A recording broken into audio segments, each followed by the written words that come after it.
Hello, everyone, and I hope you're all doing well. We've got quite a lot to cover today, and honestly, some of these developments happening in crypto right now are pretty fascinating. So, we're going to talk about the Michael Saylor and strategy potentially pushing toward owning nearly 5% of all Bitcoin, which is a pretty wild milestone if it actually happens.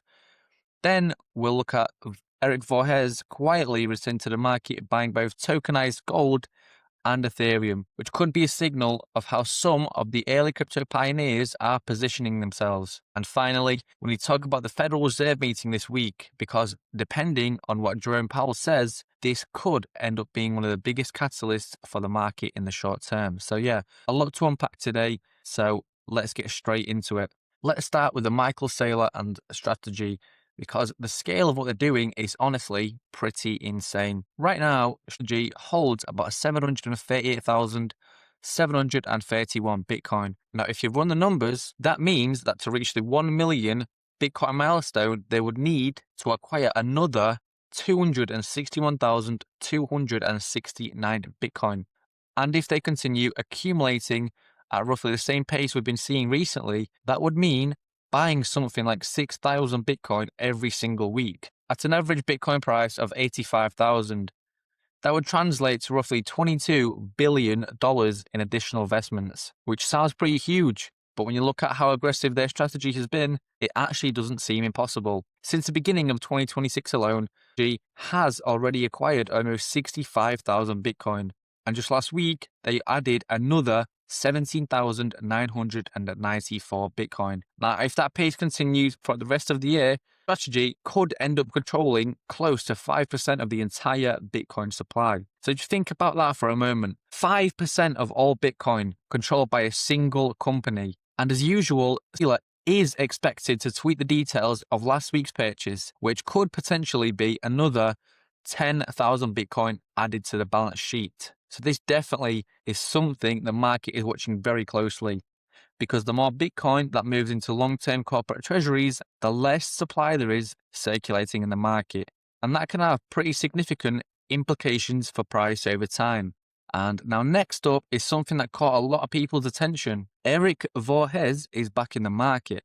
For anyone who's been around crypto for a while, you'll know he's one of the early Bitcoin pioneers and the founder of Shapeshift. After being relatively quiet for some time, he suddenly started buying assets again, and not just for crypto. Since January 31st, he has created 28 new wallets and started accumulating tokenized gold, specifically 2,834 XAUT, which is about $13.8 million, and 2019 PAXG, worth around $10 million. So in total, he's spent roughly $24 million on tokenized gold. And so far, the position is already up about $500,000. But that's not the only thing he's been doing. He's also started buying Ethereum again. About a year ago, he actually sold around 12,886 Ethereum for roughly $42.8 million at an average price of about $3,324. But now he's buying back in.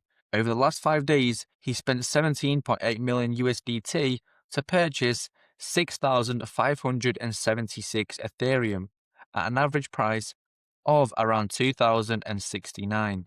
And interestingly, he still has about 27 million in USDT sitting in those wallets, which suggests that this might not be the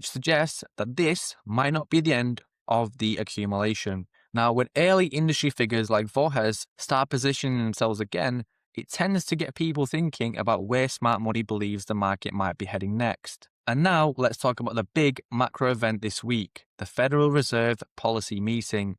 On Wednesday, the Fed will announce the next interest rate decision, and these announcements often act as major catalysts across global markets, including crypto. Right now, the US interest rate sits at around 5.25% to 5.5%.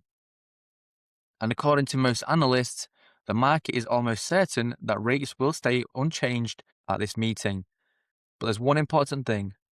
The rate decision itself isn't always what moves the market the most. What really matters is what Jerome Powell says during the press conference afterwards, because his tone and comments shape expectations about what Fed might do next. Right now, Fed is in a pretty complicated position. Inflation has come down from its highs, but it's still above the Fed's target. At the same time, the economy is starting to cool. We're seeing signs of slower GDP growth, and there are early indications that the labour markets may be weakening slightly. So, the Fed is essentially in a wait and see mode, watching the data before its next move, which brings us to the question the market is asking right now. When will the rate cut cycle begin? Right now, we can roughly outline three possible scenarios. First one being the dovish scenario.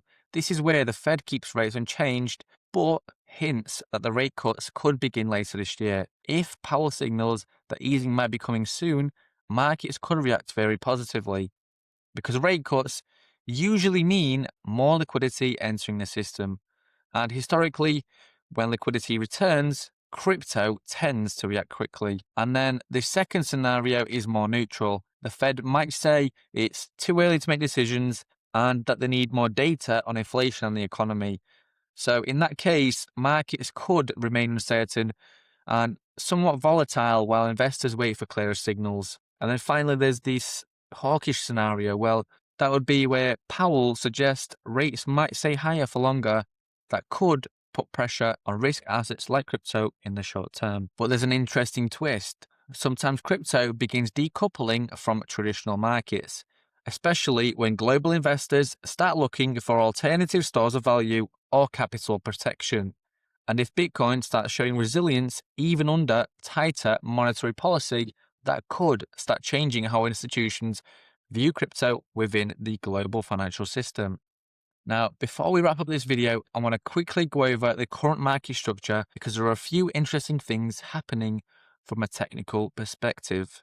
So, at the moment, the main correlation breakdown that we were watching near the highs has actually been invalidated, which puts us into question the possibility of a decline in the near term. And more importantly, this also cancels the midterm shift toward a downward movement that some traders were anticipating. So because of that, any downward movement within the last bullish impulse should currently be viewed as corrective, rather than the start of a larger bearish trend. What this basically means is that the market is still presenting more opportunities for potential long positions rather than shorts. Another important factor here is that we still haven't seen a confirmed close below the key level that traders are watching. As long as that level continues to hold, it supports the continuation of the upward flow of orders, which for now keeps the bullish sentiment intact. Now, if we zoom out and look at the weekly time frame, things get a little more interesting. As you can see, we're still sitting inside a fair value gap, which does leave the door for a possible long-term reversal scenario. Down to the lower time frames, we simply don't have any confirmations yet that suggest a structural change in the market. So based on what we're seeing right now, the most reasonable conclusion is that the current trend is still continuing. The first real confirmation that a reversal could begin forming on the weekly time frame would likely be a divergence appearing on the daily candles. And that would be the signal where we'd really need to reassess the market structure and reconsider the outlook. But until we see that confirmation, bullish sentiment remains intact, and the focus should still be on a continuation of a growth rather than expecting an immediate reversal. So everything that we have just mentioned is pretty much the same for Ethereum. As you see, the market structure is very, very similar. So those are some of the key things happening in the crypto market right now. We've got Michael Saylor continuing one of the largest Bitcoin accumulation strategies in history, potentially pushing toward 1 million Bitcoin. And then we've got Erik Voorhees quietly positioning himself again, buying both tokenized gold and Ethereum. And then we've got the Federal Reserve meeting this week, which could set the tone for markets over the coming months. So it's definitely a week worth watching closely. But I'd love to hear what you guys think. Do you believe the strategy will actually reach 1 million Bitcoin? And what is your expectation for the Fed meeting? Dovish, neutral, or hawkish? Let me know down in the comments below. And if you enjoyed this breakdown, don't forget to like the video and subscribe, because I post regular updates on everything happening in the crypto markets. Thank you for watching, and I'll see you in the next one.